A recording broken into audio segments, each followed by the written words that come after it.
یہ کہتے ہیں کہ کیا اگر شوہر بیوی کو ایک طلاق دے تو ایک طلاق کے بعد نکاح ٹوٹ جاتا ہے اور کیا عدت کرنی ہوتی ہے؟ بہت ہی کوئی بھولا بھالا بچہ ہے،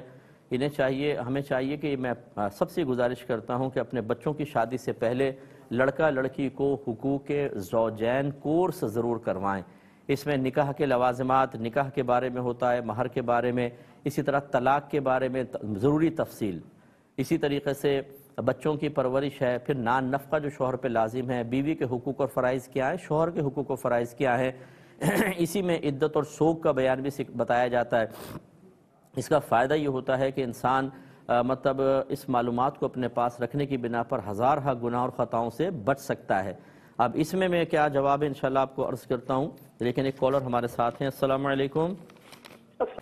اب دیکھیں مسئلہ یہ ہے کہ طلاق کے الفاظ دو طرح کے ہوتے ہیں۔ ایک تو الفاظ وہ ہوتے ہیں جو طلاق کے لیے ہی استعمال ہوتے ہیں، یا شریعت نے انہیں طلاق کے لیے مخصوص کیا، جیسے لفظ طلاق، اسی طرح چھوڑ دینا، جیسے شوہر بیوی سے کہے میں نے تجھے چھوڑ دیا، یا ہمارے نزدیک فارغ کیا کا لفظ بھی ایسا ہے، شوہر بیوی سے کہے میں نے تجھے فارغ کیا، اور مطلب اس طلاق کے علاوہ پھر کوئی قرینہ نہ ہو، جیسے مثال کے طور پر ماسی رکھ دی تو شوہر نے کہا چلو بھائی اب تو ہم نے تمہیں فارغ کیا، یعنی گھر کے کام سے، یہ طلاق نہیں ہوگی۔ لیکن ویسے جب بولتے ہیں، جیسے کسی نے پوچھا شوہر سے کہ کیا تم نے بیوی کو طلاق دے دی، اس نے کہا ہاں میں نے فارغ کر دیا، تو یہ طلاق ہی ہوتی ہے۔ اس قسم کے الفاظ میں نیت کا بالکل دخل نہیں ہوتا، اور ان سے جب ایک طلاق دی جاتی ہے تو فوراً مطلب طلاق ہو گئی، لیکن نکاح نہیں ٹوٹتا جب تک کہ عورت کے 3 حیض نہ گزر جائیں، یا اگر وہ حاملہ ہے تو جب تک حمل ختم نہ ہو جائے، یعنی یہ طلاق ہوتے ہی عدت سٹارٹ ہو جاتی ہے، اور 3 حیض تک عدت رہے گی۔ اگر اس کا حیض آ رہا ہے، حاملہ ہے، تو جب تک بچہ پیدا نہیں ہوتا اس کی عدت چل رہی ہوتی ہے۔ اس میں پھر حکم یہ ہوتا ہے کہ اگر یہ اس طرح کے الفاظ سے طلاق دینے والا، بشرطے کہ اس نے پہلے 2 طلاقیں نہ دیوں، یہ تو ایک طلاق کا پوچھا نا، 2 نہ دیوں ورنہ مل کے 3 ہو جائیں گی، پہلی طلاق اس نے مثلا دی ہے یا دوسری طلاق دی ہے، تو یہ حکم ہے جو میں بتا رہا ہوں کہ عدت فوراً سٹارٹ ہو جائے گی۔ اگر یہ دوران عدت ساتھ رہنا چاہتے ہیں تو شوہر 2 گواہوں کے سامنے کہہ دے میں نے بیوی سے رجوع کیا، یا یہ میاں بیوی آپس میں جو میاں بیوی والے تعلقات میں سے کوئی بھی تعلق قائم کر لیں، تو یہ مثلا نکاح قائم رہے گا۔ طلاقیں ختم ہو گئی ہیں، یعنی طلاقیں ہو گئی ہیں، وہ ختم نہیں ہوں گی، ایک دی ہے تو ایک، 2 ہیں تو 2، لیکن یہ اب ساتھ رہ سکتے ہیں۔ لیکن اگر عدت گزر گئی اور شوہر نے رجوع نہیں کیا تو پھر نکاح بریک ہو جاتا ہے، پھر نیا نکاح کرنا ہوگا، ٹھیک ہے نا۔ تو یہ تو ہوں، یہ جو الفاظ ہیں صریح الفاظ کہلاتے ہیں۔ دوسرے ایسے الفاظ ہوتے ہیں جو طلاق کے لیے تو استعمال نہیں ہوتے، یعنی خاص طلاق کے لیے نہیں ہیں، لیکن کبھی کبھی استعمال کر سکتے ہیں، جیسے لفظ آزاد، یہ مطلب غلام کو آزاد کرنے کے لیے بھی ہوتا ہے اور دیگر معنی میں بھی استعمال ہوتا ہے۔ لیکن اگر شوہر بیوی کو کہے کہ جا میں نے تجھے آزاد کیا، تو اس میں طلاق ہو سکتی ہے۔ مثلا اگر وہ غصے میں کہے تو نیت ہو یا نہ ہو طلاق ہوگی۔ اسی طرح بیوی مطالبہ طلاق کر رہی ہے کہ مجھے چھوڑ دو، اور شوہر نے کہا جا آزاد کیا، تو چونکہ اس کے مطالبہ طلاق کے جواب میں کہا تو طلاق پڑ جائے گی۔ یہ لفظ کنایہ کہلاتے ہیں جو طلاق کے لیے خاص نہیں ہیں، اور ان سے جب طلاق ہوتی ہے تو فوراً نکاح ٹوٹ جاتا ہے۔ اس کے بارے میں مزید بتاتا ہوں لیکن ایک مختصر سے بریک کے بعد۔ ہم طلاق کا مسئلہ ذکر کر رہے تھے۔ اگر کسی نے شوہر نے ایک ہی طلاق دی ہے اور لفظ کنایہ سے دی ہے، جیسے بتایا لفظ آزاد جو ہے، لیکن اس میں کنڈیشنل طلاق ہوتی ہے، فوراً آپ اس میں طلاق کا حکم نہیں دے سکتے۔ جیسے لفظ آزاد میں نے کنڈیشن بیان کی کہ اگر نارمل حالت میں بیٹھا ہوا ہے، نہ غصہ ہے نہ عورت کی طرف سے مطالبہ طلاق، اور شوہر آزاد کا لفظ کہہ دے میں نے آزاد کیا،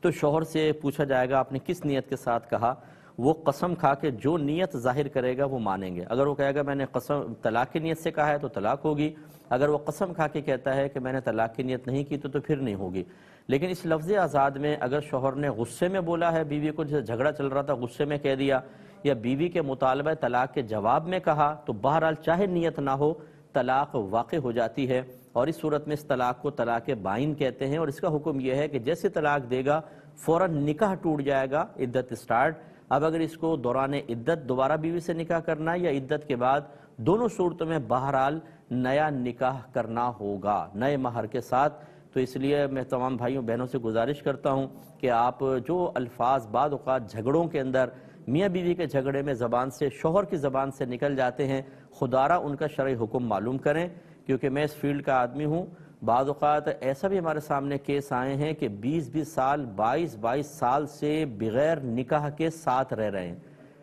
اور بعض تو جیسے آج ہی میں آتے ہوئے رستے میں موبائل دیکھ رہا تھا کہ ایک خاتون نے مجھے میسج کیا کہ میرا شوہر جب لڑائی ہوتی کہتا ہے میں تجھے طلاق دی، اور بعد میں جب غصہ ٹھنڈا ہوتا ہے تو کہتے ہیں میں نے نیت کوئی کی تھی، حالانکہ ابھی آپ کو میں نے بتایا کہ لفظ طلاق کے اندر نیت ہو یا نہ ہو طلاق واقع ہو جاتی ہے۔ اب مسئلے سیکھے نہیں ہوئے، کئی دفعہ وہ کہہ رہی ہے ہر لڑائی میں کہہ دیتا ہے، اب وہ اس کا مطلب ہے پہلی مرتبہ ایک طلاق ہوئی، دوسری مرتبہ دوسری طلاق، اور تیسری مرتبہ میں تینوں طلاقیں ہو گئیں، اور اب بغیر حلالہ کے ساتھ رہنا ان کے لیے ناجائز اور گناہ ہوگا۔ اگر جسمانی تعلق ہوا تو زنا خالص، اس سے جو بچے پیدا ہوں گے وہ ناجائز ہوں گے، اور ان کا باپ سے نسب ثابت نہیں ہوگا، بروز قیامت وہ ناجائز بچوں کی فہرست میں شامل ہوں گے۔ یہ کیوں ہوا؟ علم نہ سیکھنے کی بنا پر۔ میں خدا را گزارش کرتا ہوں اپنی بیٹیوں کو اپنے دامادوں کے حوالے کرنے سے پہلے دیکھ تو لیں کہ داماد کو مسائل بھی معلوم ہیں کہ نہیں ہیں، ایسا نہ وہ آپ کی بیٹی کو طلاق دے کر اور پھر آپس میں ناجائز معاملات ہو رہے ہوں۔ اسی طریقے سے اگر آپ کسی کی بچی کو لا رہے ہیں گھر پہ تو دیکھیں اس بچی کو مسائل معلوم ہیں، ایسا نہ ہو، اور اپنے بیٹے کے بارے میں سوچیں، ایسا نہ ہو کہ دونوں میں سے کوئی ایسے مسائل کر دیں، جیسے لڑکی طلاق تو نہیں دے سکتی لیکن کلمات کفر بعض اوقات خواتین کہہ دیتی ہیں، اس سے بھی نکاح بریک ہو جاتا ہے اور سال ہر سال پھر ایسی زندگی گزار رہے ہوتے ہیں۔ اس لیے خلاصہ کلام یہ ہے کہ اللہ رسول نے جو علم سیکھنے کے بارے میں حکمت بیان کی ہیں، علم کی ترغیب میں جو حکمتیں پوشیدہ ہیں، جو اپنی کم علمی کی بنا پر، نادانی کی بنا پر ان حکمتوں کو باطل کرنے کی کوشش کرے گا، وہ خود عذاب میں مبتلا ہو سکتا ہے، اس لیے ضرور اس کو سیکھیے۔ ابھی